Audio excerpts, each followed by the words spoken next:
इस कहानी की शुरुआत होती है आज के पाकिस्तान और उत्तर पश्चिमी भारत के इलाकों से, जहां लगभग 3300 ईसा पूर्व में एक क्रांति जन्म ले रही थी। जब दुनिया के बाकी हिस्सों में इंसान कबीलों में रह रहे थे और शिकार पर निर्भर थे, सिंधु नदी और सरस्वती नदी के उपजाऊ मैदानों में हमारे पूर्वज दुनिया का पहला नियोजित शहरीकरण यानी अर्बन सिविलाइजेशन खड़ी कर रहे थे।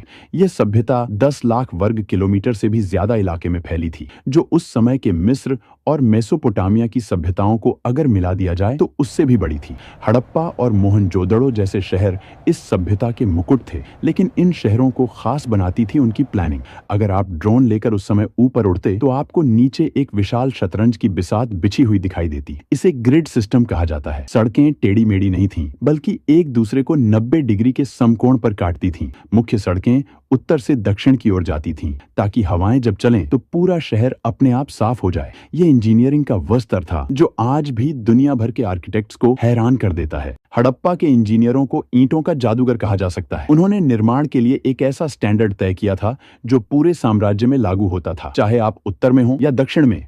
हर जगह ईंटों का अनुपात बिल्कुल एक जैसा था। यह समानता इस बात का सबसे बड़ा सबूत है कि 5000 साल पहले भी एक मजबूत केंद्रीय प्रशासन था जो इन मानकों को सख्ती से लागू करता था। घरों की बनावट भी कमाल की थी। मुख्य सड़क पर होने वाले शोर और धूल से बचने के लिए घरों के दरवाजे मुख्य सड़क की बजाय पीछे की गलियों में खुलते थे। लगभग हर घर में एक आंगन था, रसोई थी और सबसे चौंकाने वाली बात, एक निजी स्नानागार और टॉयलेट था। दीवारें इतनी मोटी बनाई जाती थीं कि गर्मियों में भी घर के अंदर ठंडक बनी रहे। यह वास्तुकला की वो समझ थी जो बताती है कि वे आराम और विज्ञान दोनों को महत्व देते थे। मोहनजोदड़ो के खंडहरों के बीचों बीच एक संरचना ऐसी है जो आज भी हमें विस्मित करती है, द ग्रेट बाथ या विशाल स्नानागार। यह लगभग 39 फीट लंबा और 23 फीट चौड़ा है। फीट चौड़ा एक जलकुंड था। इसकी इंजीनियरिंग बेमिसाल है। पानी रिसकर बाहर न जाए, इसके लिए ईंटों को जमाने में जिप्सम के गारे का इस्तेमाल किया गया और उसके ऊपर बिटुमेन यानी प्राकृतिक तारकोल की एक मोटी परत चढ़ाई गई।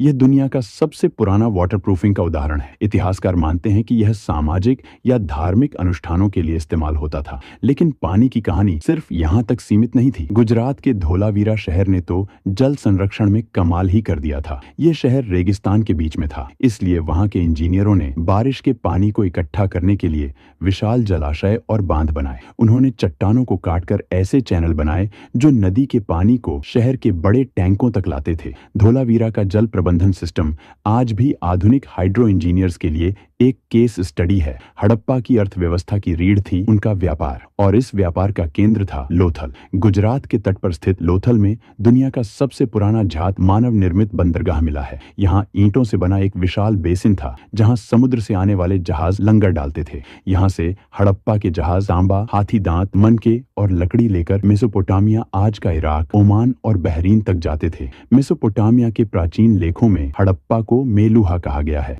सुदूर देशों में मिली हड़प्पा की मोहरें इस बात का सबूत हैं कि उनका व्यापारिक नेटवर्क कितना विशाल था। वे वजन तौलने के लिए पत्थर के बांटों का इस्तेमाल करते थे। लेकिन इस सभ्यता का सबसे बड़ा रहस्य आज भी हमें चुनौती दे रहा है, उनकी लिपि। हड़प्पा के लोगों ने हजारों मुहरों पर, बर्तनों पर और तांबे की प्लेटों पर कुछ लिखा है। लगभग 400 से ज्यादा अलग अलग अक्षर मिले हैं। धोलावीरा में एक बड़ा साइन बोर्ड मिला है जिस पर 10 बड़े अक्षर लिखे हैं। शायद यह दुनिया का पहला बिलबोर्ड था, लेकिन 100 साल की कोशिशों के बाद भी हम इसे पढ़ नहीं पाए हैं। हम नहीं जानते कि वे कौन सी भाषा बोलते थे। जिस दिन यह लिपि डिकोड हो जाएगी, उस दिन इतिहास दोबारा लिखा जाएगा। धर्म की बात करें तो वे प्रकृति पूजक थे। सबसे दिलचस्प है पशुपति सील, जिसमें एक व्यक्ति योग मुद्रा में बैठा है और जानवरों से घिरा है। कई विद्वान इसे भगवान शिव का प्रारंभिक रूप मानते हैं। स्वास्तिक का चिन्ह, पीपल की पूजा और मांग में सिंदूर, ये सब हमें विरासत में वहीं से मिले हैं। इतनी महान, इतनी विकसित सभ्यता जो लगभग 1000 सालों तक शान से खड़ी रही, आखिर उसका अंत कैसे हुआ? 1900 ईसा पूर्व के आसपास शहरों में गिरावट आने लगी, नालियां जाम होने लगी और व्यापार ठप पड़ गया। पहले माना जाता था कि आर्यों ने हमला किया, लेकिन अब विज्ञान ने इसे नकार दिया है। असली कातिल था जलवायु परिवर्तन। सैटेलाइट इमेजरी बताती है कि उस समय सरस्वती नदी, जिसके किनारे सैकड़ों बस्तियां थीं, वह सूखने लगी क्योंकि टेक्टोनिक हलचल ने उसके पानी को यमुना की तरफ मोड़ दिया। दूसरी तरफ सिंधु नदी ने अपना रास्ता बदल लिया, जिससे भयंकर बाढ़ आई। मानसून कमजोर पड़ गया और सूखा पड़ने लगा। जब पानी ही नहीं रहा तो शहर वीरान हो गए। लोग अपने शानदार घरों को छोड़कर पूर्व और दक्षिण की